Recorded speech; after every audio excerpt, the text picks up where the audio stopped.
Bom dia, turma! Meu nome é Larissa, sou professora de História de vocês semestre. Hoje vamos falar sobre as ideias fascistas que eclodiram na Europa nos anos de 1920 a 1940, como vocês podem ver aqui no quadro.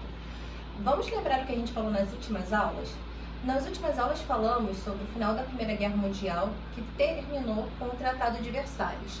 O Tratado de Versalhes ele trouxe muita humilhação, principalmente para a Alemanha, porque ela fez com que a Alemanha parasse de pagar impostos.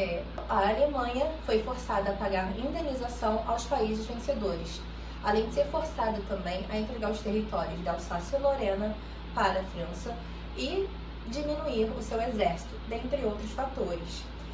Não vamos esquecer também que a Itália, embora tenha saído do lado vencedor da guerra, sofreu com esse tratado porque ela não se sentiu acolhida por ele, ou seja, seus territórios foram destruídos, não foram reconstruídos apropriadamente. E além disso, nós temos o fato de que, em 1929, por conta da queda da Bolsa de Valores, saiu dos Estados Unidos a crise que poria, enfim, o liberalismo.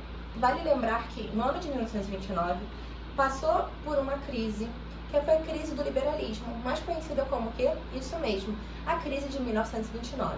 A crise de 1929 começou com a queda da Bolsa de Valores e, embora tenha se iniciado nos Estados Unidos, ela acabou se espalhando pelo restante dos países da Europa, fazendo com que o mundo ali mergulhasse em uma crise que gerou ao desemprego, entre outras questões.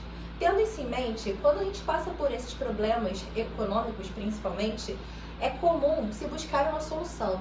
No caso da Itália, a solução foi encontrada na pessoa de Benito Mussolini. Embora jornalista, ele criou, na verdade, o grupo Face de Combatimento. Esse grupo, na verdade, era para fazer principalmente oposição às políticas liberais da época. Bom, em 1919, Benito Mussolini ele também vai a Roma, onde 50 mil pessoas, usando camisas negras, fazem essa marcha em seu apoio. Vittorio Emanuele III, rei da Itália, se vê acuadido e forçado a convidar Benito Mussolini ao cargo de primeiro-ministro da Itália.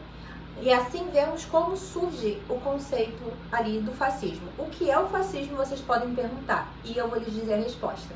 O fascismo, na verdade, foi um sistema político que pregava principalmente por um Estado autoritário, um Estado que visava valorizar aquilo que era seu, ou seja, o nacionalismo. E além disso, nós tínhamos a questão, como vocês podem ver aqui, o combate ao liberalismo, o combate ao comunismo. Para o Estado fascista, não existia direitos individuais, nem direitos sociais. Era tudo sobre o Estado. Era o Estado acima de tudo e todos. Vale lembrar que o Mussolini, inclusive, pretendia tirar a Itália, segundo a sua perspectiva, da derrota dessa Primeira Guerra Mundial e elevá-la como no passado. Ele queria trazer de volta o Império Romano para aqueles dias. E para isso era preciso que o Estado fosse tão forte quanto possível. E por que o combate ao liberalismo e ao comunismo? Bom, já falei que o Estado dele pretendia combater essa ideia individualista perante o Estado, que deveria prevalecer sobre as pessoas. Morrer pela nação era um valor que na próxima aula a gente vai ver por que era tão importante. Mas por hora vocês têm que entender que para o Estado fascista, era mais importante você ter um Estado sempre controlando tudo. No liberalismo, lembramos o seguinte, que no âmbito econômico, o Estado ele não intervinha. A economia, ela se regulava sozinha. E além disso, tem a questão política dos direitos individuais, que no Estado fascista, isso já não existe mais, ok? Então, essas ideias aqui contra o liberalismo, contra o comunismo, valorização do nacionalismo e até a glorificação da história para caber a narrativa fascista, nós temos então o fascismo que vai começar a se espalhar por vários países europeus. Em virtude do tempo e até pensando no vestibular, é mais importante vocês compreenderem o fascismo na Itália e como que ele vai inspirar Adolf Hitler. Adolf Hitler na Alemanha, ele foi Na verdade, ele não era nem alemão, né, gente? Ele era, na verdade, um austríaco que lutou pela Alemanha na Primeira Guerra Mundial. E aqui ele vai tentar, ele vai se juntar, vai se filiar ao Partido Social Nacional Democrático da época, a fim de mostrar seu descontentamento com a derrota da Alemanha. Esse pagamento dos impostos, a diminuição do exército, além de outros fatores, vai fazer com que os alemães se sintam muito prejudicados pelo Tratado de Versalhes. Desse modo, o que o Hitler vai propor? Vai propor que, primeiro, não se pague mais essas indenizações, vai voltar a fortalecer o exército, mas acima de tudo vai fortalecer o Estado, porque o Estado, para ele, o Estado fortificado vai resolver esses problemas. Para isso ele vai precisar também elevar a Alemanha ao estado do do Sacro Império Romano Germânico e também do Império de 1870, quando o Bismarck e o rei William I da Alemanha, da Prússia, aliás, eles vão unificar todos aqueles principados alemães e vão formar um reino só.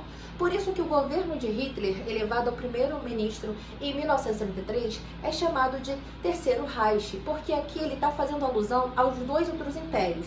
Vocês estão vendo que é muito parecido com a Itália aqui. Assim como o Mussolini, que queria trazer o Império Romano de volta para 1930, para a década de 30, principalmente na Itália, nós temos o Hitler na Alemanha querendo trazer de volta esses ideais desses impérios do passado. Então tem uma manipulação da história ali para favorecer essa narrativa de que os alemães são superiores. E qual a diferença, vocês podem perguntar, do fascismo para o nazismo? Bom, já falamos de várias características que as unem aqui. Porém, aqui no nazismo, nós vamos ter um ideal que vai se sobressair aos outros, que é o ideal do arianismo. Segundo Hitler, o arianismo é quando você tem você de pele clara, e olhos claros e cabelo loiro, muito embora Hitler não tivesse nada disso, ele era moreno, de olhos escuros e não era alemão. Mas veja bem, ele conseguiu, através da propaganda, fazer com que esse ideal fosse levado a cabo para colocar os alemães como um povo superior. E a partir disso, todo aquele que não se enquadrava no ideal do arianismo vai fazer com que vai sofrer a perseguição do Estado alemão. Então nós temos várias perseguições, uma delas como a Noite dos Cristais, nas quais as lojas dos judeus vão sofrer ataques. Então aí cresce cada vez mais uma perseguição do Estado alemão sobre os judeus, os homossexuais, os negros, os ciganos. Essas minorias que não se enquadravam nesse ideal do alemão puro, são não só excluídos efetivamente, mas vão acabar indo parar nos campos de concentração. Mas não paramos aí. Nós temos o ideal fascista indo para outras regiões, para as regiões ibéricas, como Portugal e Espanha. Em Portugal, Antônio de Oliveira Salazar vai dar origem a um governo que vai ser conhecido pelo nome de salazarismo. O salazarismo vai pregar três ideais: o ideal da família, o ideal da pátria e o ideal da religião. Então nós temos tudo isso, até porque Portugal tem uma tradição católica muito forte, e que o Salazar vai usar esse fator da religião para se colocar como a solução para os problemas que eram quais? O liberalismo e o socialismo. Aqui nós temos um governo autoritário, tal como a gente viu na Itália e na Alemanha.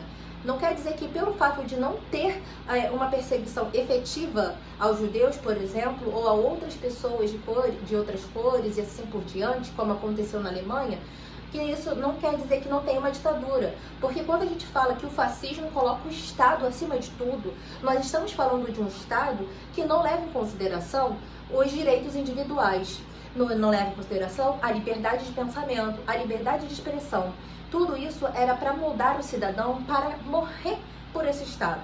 Como a gente vai ver também na Espanha. Na Espanha nós temos um militar chamado Franco, e Franco foi um general que lutou na Guerra Civil Espanhola. Após a queda da monarquia, no início do século, nós temos aí um conflito entre uma nova república, que se coloca como República Socialista, e os ideais nacionalistas.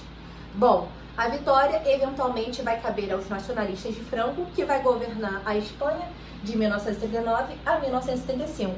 Tal como em Portugal, nós vamos ver que esses valores conservadores vão qualificando, portanto, esses governos de extrema direita vão fazer com que vão dar cada vez mais poderes para uma pessoa só, por isso que é um ditador. Mas por que morrer pelo Estado vai ser tão significativo nessa época? Bom, isso eu vou deixar para a gente responder na próxima aula, quando falarmos sobre a Segunda Guerra Mundial. Até lá!